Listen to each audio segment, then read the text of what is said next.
And welcome to the second ever podcast of Benevolent Banter, the kind of banter that is done benevolently, which if you don't know what that means, you can either Google it or just take my word for it. That is basically a basis of kindness. So I have invited one of the coolest cats I know. Oh, it's true, though.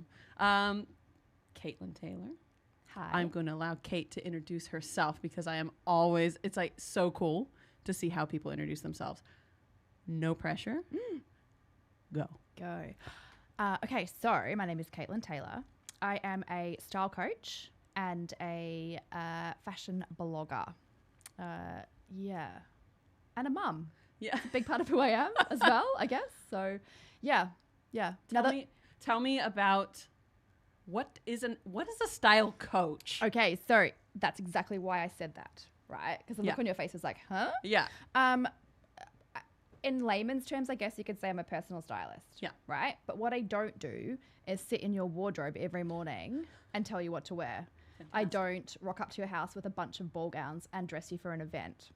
I coach you on the tips and tricks to elevate your everyday style. Yeah. So I want to give my clients kind of information that they can continue to use rather than seeing me once, thinking, yeah, I got this, and then panicking the next morning. So it's like life coaching basically, because I would imagine, and I'm not going to put words into your mouth, but so the style coach then becomes somebody who's like a harbinger of confidence for people. 100%. Mostly women, or mostly women. And it's funny because all the men that I have seen have been husbands of clients usually, because they're like, oh, your wardrobe looks really organized. Can I have some of that? But like a life coach or a business coach or a fitness coach, someone that gives you the tools to keep building on it yourself, but also is there as a touch point if you need it kind of down the track. So people might rebook me in 6 months' time or a year's time. Oh, wow. Or they might stay in touch online and that kind of stuff. So I'm there to kind of, help people work through a process of nailing their style, getting their style back on track. But I want them to do it. I want them to learn how to do it themselves. Yeah. Is there a point at which, and I've always wondered this, because I think I've known you for like a year now. I've always wondered, is there a discernible point in most people's life journeys in which they go, okay, I actually need some help now, and this is the point. So is there a turning point? Is it like a woman turning 30? Is it a new baby? Is it divorce? Is there something that you see, or is it completely individual and nuanced for each person? It's kind of both. So there is a point. Yeah. There's always a catalyst. Yeah. So there's something facilitating change. Yeah. With a lot of my clients, it is having babies and then going back to work, for instance. Yeah. So my client this morning was literally starting work back again from maternity leave on Tuesday. Wow. So she's like, let's sort this out. But there's always some sort of catalyst. So it might be weight loss, it might be weight gain, it might be changing jobs, it might be moving countries. Wow. It might be, a relationship ending. Something has happened in their life to make them reevaluate and go, I'm not happy with my style. Help. Yeah. Yeah. So let's backtrack a little bit. I would like to know a little bit about your journey. Like literally, what's your journey that's led you to this seat here? We had a little bit of a chit chat before we started recording, and you said you studied what? Psychology. Uh-huh. Mm-hmm. I'm sure that plays in hugely to what you're doing, but tell us a little bit about how you ended up here in little old New Zealand. So I'm an Australian. I don't know if you can tell. Don't hold that against me. We're both imports. Can you tell? Yeah.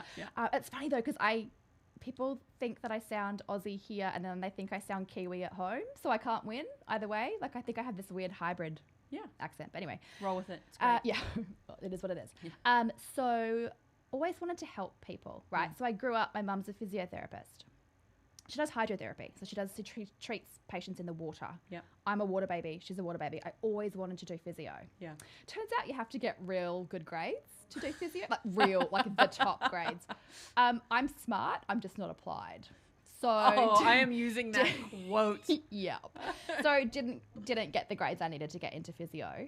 So did psychology instead. So I studied psychology at uni, and found it really fascinating, but then kind of faffed around and didn't know what I wanted to do with that degree. So you had to then go on and do a master's and practice, that application process again. Yep. So actually went back and started a master's in journalism. Wow. Straight out of psych. Wow. Okay. All the while working in retail. Yeah. Kind of, through uni. Yeah. Ended up getting a job with an amazing label in Brisbane, like their third employee ever. Wow. Kind of as a Man Friday. So doing all of the different things, dispatch, customer service. But because I was doing my master's in journalism and kind of comms, they were like, cool, well, our comms person's going on maternity leave. Can we train you up to do the comms, the PR? Awesome. So I ended up like totally right place, right time. I literally got the job through my friends, cousins, brothers, dogs, uncles, flatmate. Hey, that's Brisbane. That's how the world literally turns. That's so Brisbane. Yeah. So I ended up doing basically the PR marketing for this amazing label that's just kept going and going and going in Australia, and was so lucky because I learnt so much of not only, I guess, my marketing and comms background, but the design process, how clothes fit on bodies, how fabric performs, how different tweaks and things can change an outfit. So I had a lot of kind of on the ground training. Yeah. So I kind of moved around, worked in PR in Sydney, came back and did some more stuff with this amazing label in Brisbane, met my now husband who's a Kiwi in Sydney, and then eventually there wasn't a lot of jobs in fashion in Brisbane that weren't either working on a retail floor or owning a business. There was nothing in between. Yeah. So I was working in retail, and my husband actually said to me, you need to start writing again. You need to write a blog. Yeah. There's this thing called a blog. We're talking 10 years ago. There's this thing called a web blog. Write a blog. So Chasing Kate was born, which is my blog. Yeah. It's a fantastic blog. We're not thanks. selling this. I believe it. Yeah. And then interestingly, I guess in that time had deferred my master's. So I did a year of it. Because I got the job that you go to uni to get the job, I deferred my degree. And then 10 years later, I remember standing on the retail floor and being like, I need something more. Yeah. And I remember emailing my dad, who was actually a lecturer in the same faculty, and saying, is it too late to re-enroll this year? And he's like, you've got a week. Wow. So I re-enrolled in my master's. Wow. At 30. Yeah. And actually wrote my master's thesis on what constitutes professional practice of a fashion blogger in Australia. That would have been pretty groundbreaking or new at that time, I imagine. 10 years ago. Yeah. Not a lot of research. No. The literature review part of the thesis was actually quite tricky. Yeah. But I just really wanted to look at what the crossover from people who had a comms and marketing background, who seemed to be the ones starting blogs, what was the crossover? And was there a skill set that they were bringing across from that into the blogosphere? So I actually did 4 case studies of bloggers, self-included, and looked at like what the commonalities were. And it was things like consistency of posting, storytelling, which I know that you're a massive fan of, is, being able to tell a story. I think it's the one thing that connects us, like actually across languages, cultures, religions, whatever. Yeah. It's our stories. Everybody loves a good story. Everybody loves to tell their story. Everybody loves to hear other stories. That's right. So that was one of the things that definitely stood out. So, so from there, I guess for some reason, we moved to New Zealand for some reason. Brisbane wasn't enough for us. Like there was something in Brisbane not fulfilling what we needed at the time. Well, Dean's a Kiwi, right? Is he originally from Auckland? He is from Auckland, and his family is here, and his friends were here, and that was a big part of it for me. Yeah. Seeing him missing his friends here, and yeah, and we'd moved back from Sydney, and Brisbane is not Sydney. As much as I love Brisbane, it's not Sydney, and I felt a bit like, oh, okay. Yeah, yeah. So Auckland was a good alternative. So we moved 8 years ago in April. Okay, yeah. Yep, so I've been here a while now. Kind of kept the blog going, but had started to kind of shop with friends and family a little bit in Brisbane. Yeah. And actually, it was my mum who said to me at one point, like, you're really good at this. Like, you're really good at putting people at ease and telling them what to do. Sowed that seed. Yeah, and she's like, people should pay you to do this. And I was like, okay. Sounds great. Yeah. So looked into it and actually ended up having a couple of clients before I left Brisbane. Moved to New Zealand, worked for a marketing team of quite a high-end fashion label here. Yeah. It wasn't my jam, and really missed that interaction with people. Like, I sat in an office and I looked at spreadsheets, and it seemed like a really glamorous job. Wasn't really. Yeah. I missed that human interaction and making a difference with people's lives, right? Yeah. Which sounds kind of, oh, you work in fashion. But what I do is so much more. I just find I'm with you on that ride. I have absolutely loved the last 17 years of my career in marketing and advertising and creativity. But the part that I've loved has been the humans. And I can see why, if you're looking at spreadsheets, you just want to get out and connect with people. And holy cow, to make money, like helping people. And shopping. Like, people pay you to take them shopping. I'm like, Spoiler alert. Best job ever.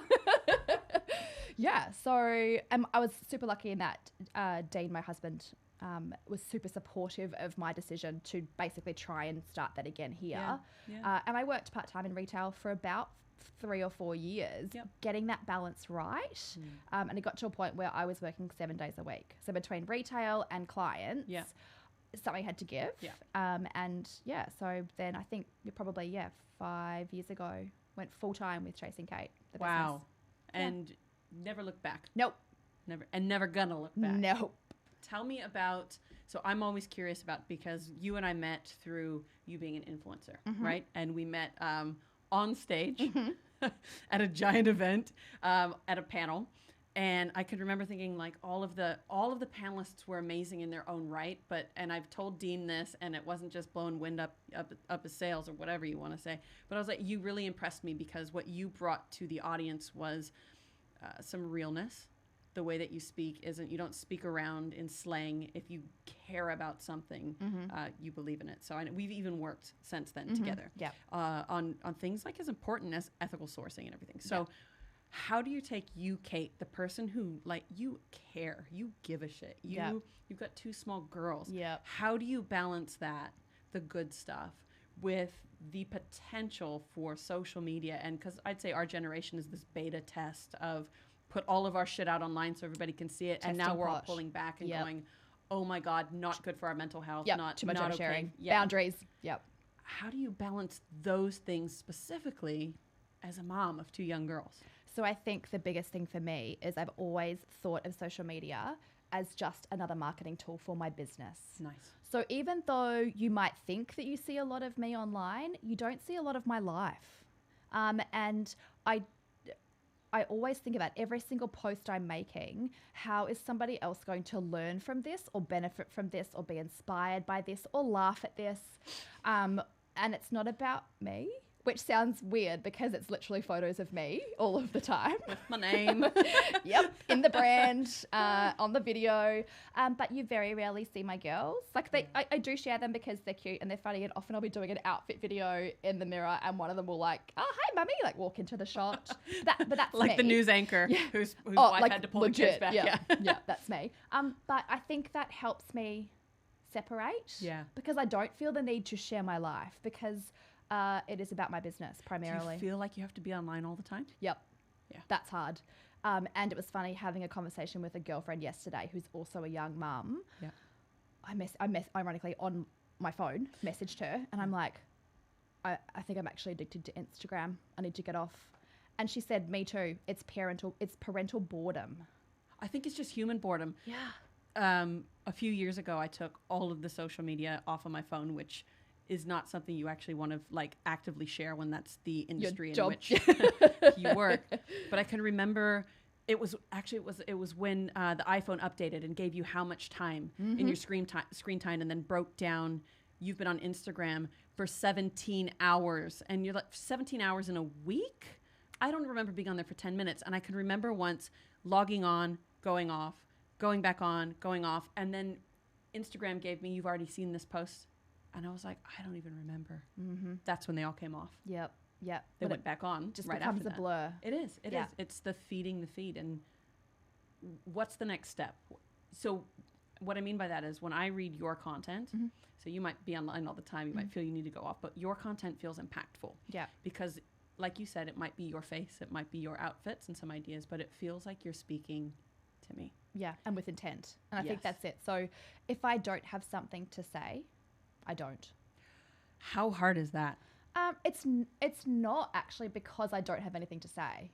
So there's that little bit of anxiety in me going, I haven't posted on Instagram for 2 days. Feed the algorithm. 100%. But like at the same time, like I went back to Brisbane for Christmas with my family who are still in Brisbane for 3 weeks, maybe 7 posts. Amazing. Like just because I was flat out with 2 small children and then my parents. Yeah. And I didn't have anything to say. I wanted downtime. It was Christmas. I didn't need to share that Merry Christmas from my family to yours post because that's not what my feed is about. Yeah. And I think, again, that's where I'm lucky because I have set that boundary for myself. Yeah. In terms of, I think about what I need to post because, it needs to be relevant, basically. So I actually do find it quite easy not to post if I can't think of anything else to say. Yeah. What's the point? Yeah, I think there's a whole fear culture specifically. I do a lot of work with influencers all over the world. I think there's a fear culture about trying to stay on top of algorithmic changes. I don't know how many sessions I've sat through that are called hacking the algorithm. People going, if you change your thumbnail to have your left eye bigger than your right eye and you put the letter above your nose, it's like, can you stop? Yeah, actually. When do we come to a point where we're like, actually, we're at saturation? Yeah. And we just need to slow down a little bit. Yeah. And I think that the more, like you said, our generation is at this tipping point where people's mental health is starting to be affected. And I feel like we need, as a generation, to take a stand and actually draw a line in the sand somewhere and go, like, again, only post when you feel like you want to, as opposed to like you feel like you need to. And I guess one of the big themes with me is, who gives a shit what anybody else thinks? Like, and that comes to like style is a big thing for me, right? So I'm always about, if you love it, wear it. There are no rules in fashion except Ugg boots do not belong outside. But spoiler alert. No, I'm not wearing Ugg boots. We're good. Awkward. So I think that there are no rules in fashion, and I think that people get so caught up in what other people think. Yes. Like we are so driven. Why should we be driven by anonymous likes? Like you don't even know the people behind the likes most of the time. So stop letting it drive your life. One of my favorite and most impactful Instagram, I don't even know who posted it. This is how bad it was, but I saw a picture on Instagram late last year and it was like, I asked the girl on Instagram who I don't know how she was doing and I didn't ask the girl sitting next to me. So true, right? And I was like, whoa. Oh, and then I looked and I'm like, the girl sitting next to me is my wife. And on the other side, it's my kid. And I'm online. And that just helped me put my phone away. It's when your 3-year-old says to you, Mummy, put your phone down. You're like, oh. I can remember, so I have an almost 14-year-old. When she was 5, we started taking her to swim lessons. And it was kind of at that point, I think, I was 30 at the time. I was just starting to climb that corporate ladder, right? And so I had to be really important and be busy all the time. I had to be busy. And I had my emails on my phone. Oh, my God, you can get emails on. And I can remember her the first time she got in the pool, and bless her little loud voice, other end of the pool, in the middle of everybody and all the parents, she goes, Mommy, put your phone down and pay attention to my swimming. And I was like, okay, something's got to give. Yeah, it's those moments, I think, and it's beautiful that children recognize those moments, but it's sad that they have to remind you sometimes. Thank God, right? To look up. Thank God they do. Yeah. I feel like, and I don't know about your girls because they're still quite small, but I feel like the younger generation, so meaning I'm going to say 20 and under, they get it. They know when somebody's not giving them the whole picture. They know when something's sponsored and it isn't #spawn. They don't want a mid-roll ad. They will literally never go back to your platform if you interrupt them. How do we, as that beta test generation go forward, is it doing things like you're doing, actually working one-on-one with people to help not just with their clothes, but with who they are?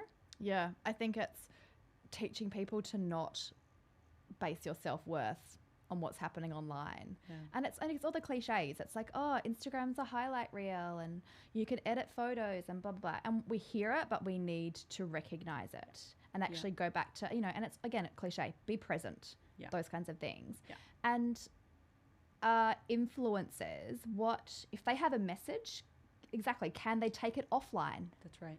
Can they have, and it's funny because at that panel that we were on, or you hosted and I was on, one of the questions was, if social media shut down tomorrow, would you still have a job? Yeah. Hands down, I do. Yeah, that's right. A lot of the other people on the panel, I'm not so sure because, but if they took what they were doing online, offline, absolutely, they would. That's right. But I think it's thinking about what's our driving force behind being online? Are we trying to motivate? Correct. Are we trying to inspire? Or are we just being narcissistic? And it's that false pretense of influencers actually being influential without having built any trust, without having any credence, without a certain skill set that maybe we can see or that expertise. they could ever monetize. Yeah. Yeah, I forgot about that question. Yeah. That was a good one. I was like, You're like, I will take this one. Yeah, I'm sweet. Yeah, I'm okay. Yeah. But so I've spent a lot of time at VidCon and places like that around influencers and talking about. It's amazing to me how many young people today think that they can sit in a room and do what we're doing right now, and that YouTube should pay them to talk. I guess the question I want to ask is like, what is our role in it? So you have a voice, I have a voice, different platforms, different people. What is our role as just normal humans? I think it's being normal. I think that's the key, right? I think and again, like the word is thrown around a lot, but authenticity, but from the true meaning of it, like being yourself, and you just happen to have a platform that you talk on, as opposed to showing a life that is not your life. Yeah. So I think you can actually, the more real you are online, that doesn't mean you can't put a pretty picture of a nice dress and like with my makeup on. Like, I'm not going to post a picture of me in my jammies. No one needs to see that. But I've done it. They were nice jammies. They were nice jammies. Actually, no, they weren't. But I think, having that true voice come through, and I think it's the role model thing, right? So it's actually leading by example. So it's showing, yes, you can be in this space if you want to be online, but do it in a way that's true to yourself, and don't do it for the sake of free stuff. I think those days of like kind of the unboxing days, I think still people are trying to get into it for the free stuff. Yeah. Like, and I'm just like, there's so much more to it than that. Must be, maybe it's our age. You think it's because we're grown-ups? Yeah. Are we? We literally had that thought the other day. Like, the two girls were playing in the backyard, and I looked at Dean and I was like, who left us in charge? Yeah. Like, where are the responsible adults? Sometimes we open our fridge because we share custody of our daughter with her dad. And when she's away, we open our fridge and we're like, 2 frat boys live here. Yeah. And then she comes home and we're like, such adults. Yeah. Look at us. There's vegetables. Yeah. We still don't eat them, but at least the child gets Yeah, vegetables. totally. But I think, like you said, being an adult, it's being responsible with what you post online. I think is really important. And think about the impact that it has on others. Yeah, 100%. Just to turn a little corner there, I'm really curious about some of the nicest lessons you've learned working with folks who actively come to you to say, I need help. Like, because that's really what people who would work with you, they say, I need help. I want to look a certain way. I want to feel good in my own skin. I want to move through the world in a certain way. I know for me, 5 years ago, I was wearing high heels. I straightened my hair for a decade. I was wearing makeup, and I'd look in the mirror and I'd feel like a bit of like an actual clown. Yeah. My life flipped like upside down, and here you sit in three different kinds of denim. I love it. Yeah. And I couldn't be more comfortable in my own skin. But how do you help people see that? And what's the best lessons you've learned from that? I think it's the biggest lesson for me personally is that I've got this, in terms of this is my body. Yeah. It's done bloody cool things. Like, it's grown 2 humans. Yeah. And this is my style. So I can sit in that and just love it. And I love watching when clients get to that point too. Yeah. But seeing people who are not in that space makes me sad and want to help them, but it also makes me super appreciative that I am in that space as well. So definitely that's a nice lesson to learn. Yeah. And also on a kind of guess a different level, a lighter level, sometimes it's teaching a client a really simple trick, like rolling the sleeves up on their blazer, or you can actually wear wide leg pants, and the light bulb moment when they go, oh, whoa, I never thought I could do that. It's a little tie? Like a little tie on a what? Mind blowing, right? What? It's the little things. Yeah. So it's being able to teach those things to people that can transform their style. Yeah. And it is the little things. Like I think people think they're going to have this whole big like style makeover, but it actually is the little tweaks that I think are no-brainers. I'm like basics, right? Yeah, I'm like duh, of course you roll your jeans up. Like duh. But people are like, oh my God, I never would have thought of that. Yeah. So that's nice to see the change and to be able to facilitate that is really cool. Do you find when you watch people over time that they walk a bit differently, that the space they take up is more full? Yeah, and definitely a lot of my clients have become friends as well, which is quite cool. Yeah. You know, and a lot of women in small business as well, because we tend to kind of congregate together, and watching them on their journeys and knowing that I've been a little bit of a part of that, because helping them kind of perfect their style, nail their personal style, has given them the confidence to maybe then grow their business or to take that next step. And, you know, I haven't done it on my own, but having a little bit of that is super cool for sure. So your husband Dean's a little bit of a dapper dresser. And just ask him. He is a dapper man. You've got amazing style. What are the fundamental rules you're teaching your kids? Because as far as I'm concerned with my daughter, she dresses like a mini Cassie. And by saying that, when I was her age at 13, I was in basketball shorts and T-shirts and just relaxed. This kid's relaxed too. Yeah. But she's starting to show these little hints of like a little bit more femininity and things that maybe I'm uncomfortable with, but I'm like, sweet, go do it. That's it. That's the most important thing, I think. And it's funny because I grew up in a household where image wasn't talked about in a good way. Yeah. So like I said, my mum's a physio. She works in the water. She's 65 and she wears swimming togs to work every day. How freaking cool is that, right? Like, and she doesn't care, like in a good way. Yeah. So the focus in my house growing up was always on what your body could do. Amazing. Not what it looked like. And I know I'm super lucky to have grown up with that, because I know 100% of my clients have not grown up in that environment, which is why partly they're coming to me. But I think the focus for us is exactly that. It's teaching our girls that their body is more than an ornament. It's actually about what it does.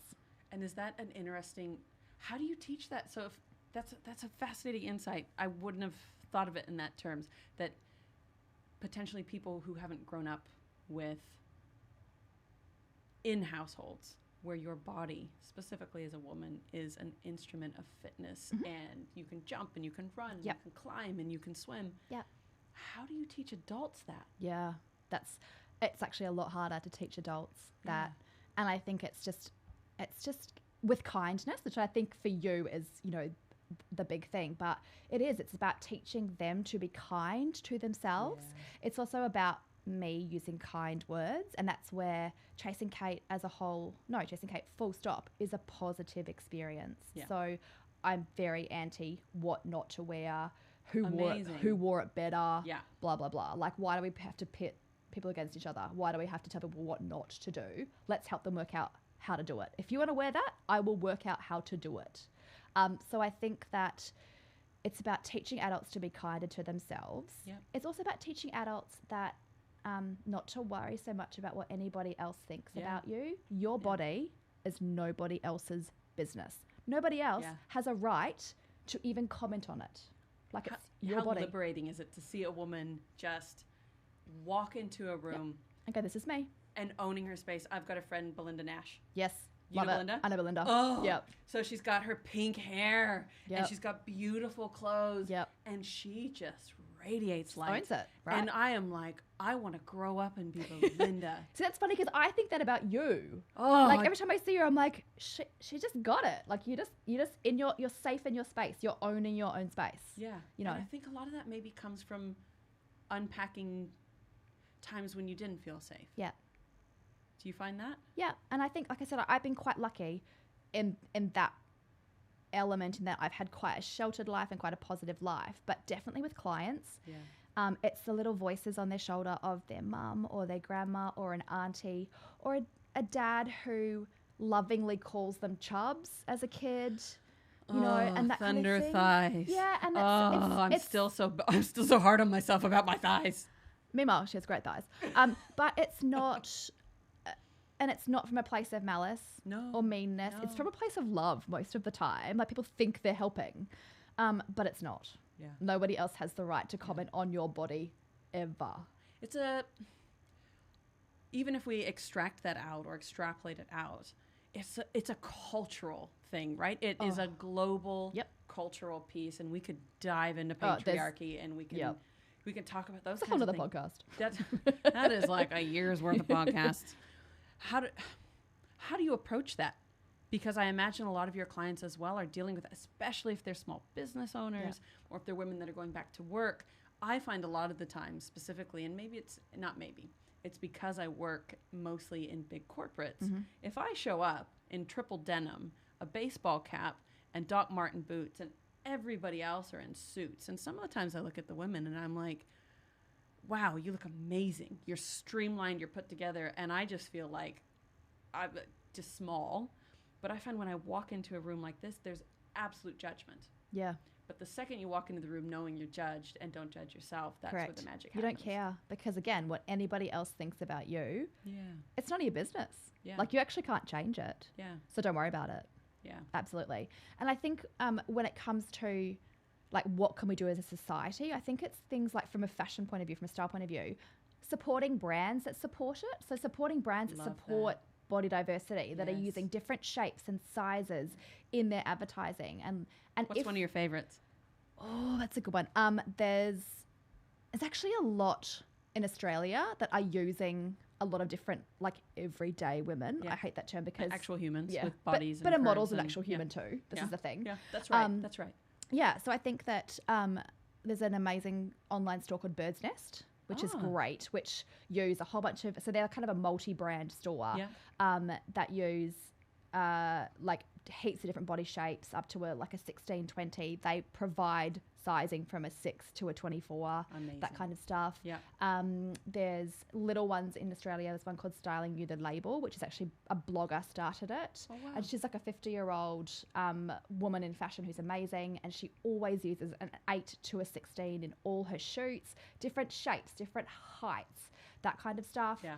So I think that, supporting brands that do that. A lot of swimwear companies now and underwear companies now are kind of getting that message clearer. Like a good friend of ours, Jess Quinn, has just done some amazing stuff with bras and things. Shout out, Jess. Woohoo, Jess. Looking amazing. But even like there's a beautiful little label that I work with called Rose and Thorn, which is also an underwear label that shoot on different sizes and those kinds of things. So I think that supporting those brands who do that is something that we can do. And also, if a brand that you love doesn't do that, ask them Call to. them out. Yeah. Correct. Ask them to. Say, hey, like, we'd love to see more body diversity. I think one of the good things about social media and the democratization of conversation and being able to share back is that brands are getting it now. Mm-hmm. Even if it's a tick box exercise, which let's face it, for a lot of brands it still is. For the more, for the Jesses of the world and for the Wild Fangs, are you aware of Wild Fang and Emma McElroy? And for those kinds of women, holy shit, it's changing everything. Visibility matters. Yep. Yep. And people like you matter for bringing that kind of visibility to the fore. I wanted to talk a little bit about ethical side of things, because I know you're passionate about that. One thing I did not know about you was how well-read and how deep your knowledge is about, like, ethical sourcing and what things are made of. Yep. Tell me something. Educate me about this, because I had no idea. So I thought that ethical marketing, or not ethical marketing, ethical sourcing and sustainable sourcing were the same thing. Yeah. You taught me that it wasn't. Yeah. So ethical sourcing is more about looking at who makes your clothes, right? And I think the biggest thing for me that I learned as well is that ethical sourcing doesn't always have to be New Zealand made or Australian made. There's big organizations that are actually working overseas in their own factories over there to actually make sure that their workers are looked after, you know, particularly after the things like the Bangladesh fires in the factory. Yeah. That was a massive turning point in the industry. And I think it's, you know, it's definitely a balance. Yeah. So we all love fast fashion, or we love that availability and that accessibility. Correct. And again, I think the other myth is that ethical fashion equals expensive fashion. I have read that in so many places. If you buy something for under $100, I can't afford a $100 t-shirt. And believe me, I'm very blessed to make the money I make. I can't afford that. Totally. And you may have seen on the blog recently, I wrote a post about how you can buy a $5 t-shirt that's ethically sourced. I do love those. Wasn't going down that route, but like I didn't realize there was a difference between, so ethical is how the makers are treated and interact. The people who are actually making your things, clothes. Yeah. And sustainable is about the stuff. Yeah, sustainable is about the impact that it has on the environment, how the fabric is produced, what then happens afterwards as well to the fabrics. So, you know, natural fibers obviously are easier to break down when they may end up in landfill. But this is the thing, like some of the statistics about how much clothing ends up in landfill blows my mind, because I don't throw shit away. No. Like I just don't think, like but I value clothes. Yeah. Like to me, like one of my pet hates, and I hope any of my clients that are listening pay attention to this, my pet hate is when someone tries something on in a change room and just drops it on the ground afterwards. I'm like, girlfriend, you don't own that yet. Pick it up. Hang it up. Oh my gosh. That might just be the mom in you too. Like pick it up and hang it up. Like I've had this since 18 years old. I was like, because I think for me, I love clothes. Yeah. So I have a respect for them. Yeah. So I think that the whole concept of throwing stuff away blows my mind as well. That's a whole other can of worms to open too, is the consumption culture. Yep. Wow. Mm-hmm. I don't know how often you watch actual TV. My wife and I are kind of old, so like every night we still go home and try to get the 6 o'clock news. We have small children. This is weird, I know.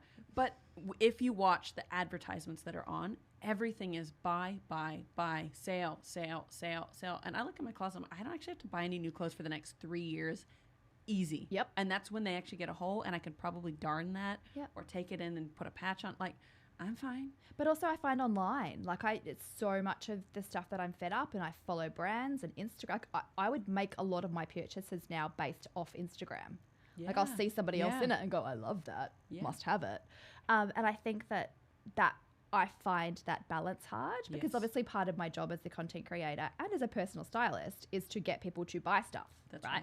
That's right. Well, no, it's not. It's to educate people about smart purchasing decisions, and that's the difference. So I feel like I have an obligation to make sure people are making smarter purchasing decisions. Nice. And it's about, I saw another girlfriend of mine use the term, it's about mindful purchasing, not mindless purchasing. That's true. So think about, and so one of the exercises I run through with clients, I have the 5 rules of shopping.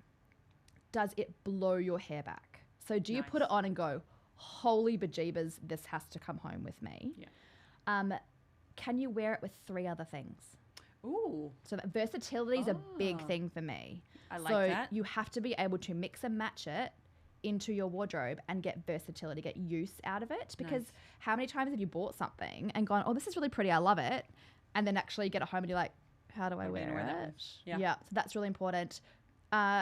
Don't buy it on sale if you wouldn't pay full price for it. Love that rule. Because again, you're wasting, you think, oh, it's a bargain, it's $20. But oh, it's a bit big. That's all right. It's only $20.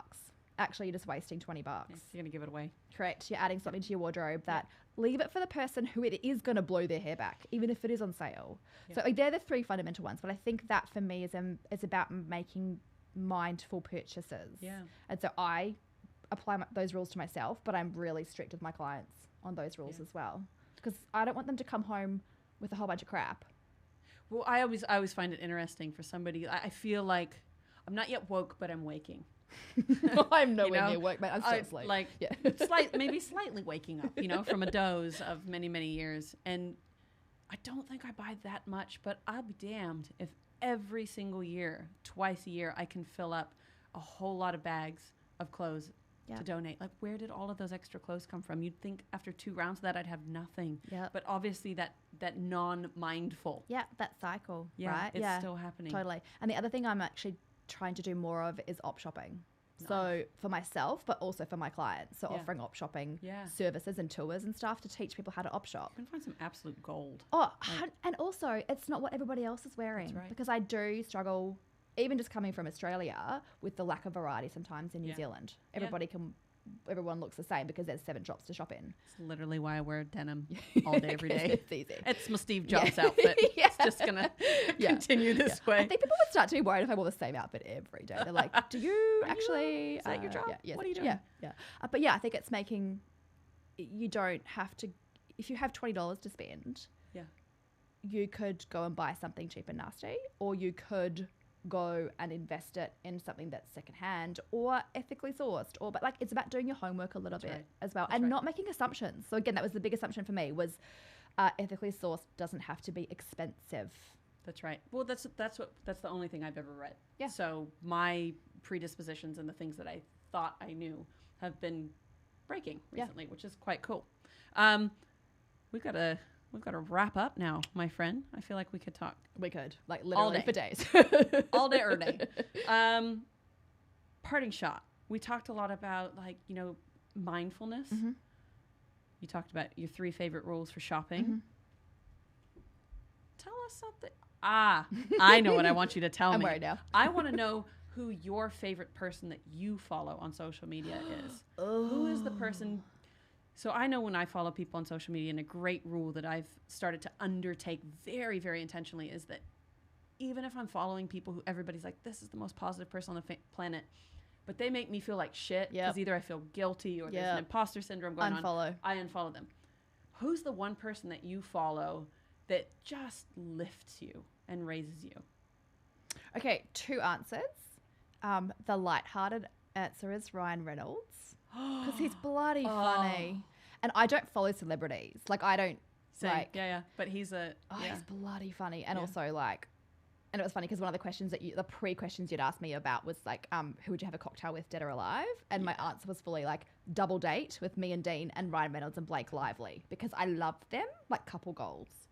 So on a lighthearted note, Ryan Reynolds I think is awesome.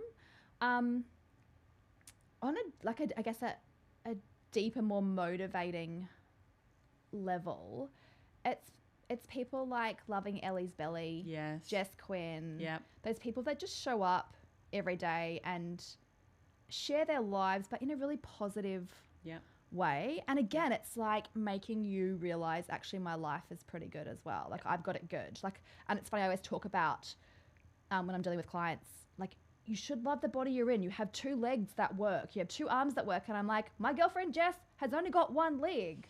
That's right. And she manages to nail life.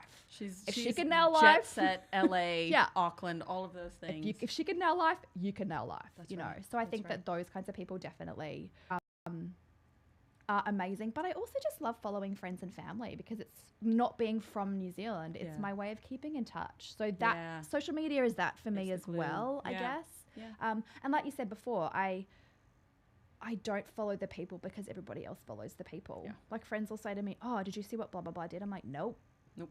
Don't follow them. Which channel? Yeah, don't care. They make me feel shit, so I don't follow them. I just don't feel like a real nice human. And that's really important, right? Is that you are the curator of your own social media feed. That's if someone makes you feel shit or insignificant or not good enough, unfollow. And that's even if it's just passive. Like, that person might be doing good in the world. I've done it. Good on them, but Yep. take that out of your life. I've done it with people who I know and love personally in real life. Same. That mute button, isn't it? Yeah. But I get that if I get that twinge, every time I see their post, I'm like, they're doing something I want to be doing. Right. Unfollow. Same. That was a weird noise. Sorry. Unfollow. Yeah. That's the unfollow noise. Yeah, that's the anxiety noise. Unfollow. Awesome. Thank you so much for being here. My pleasure. What a fun little session of bants. Guys, check guys and gals. Sorry, humans of Earth. Check Caitlin out. She's an amazing human being, and I just love her to pieces. So thank you very much for being here. My pleasure. My pleasure. Thank you. Now we're just chat over here in this corner.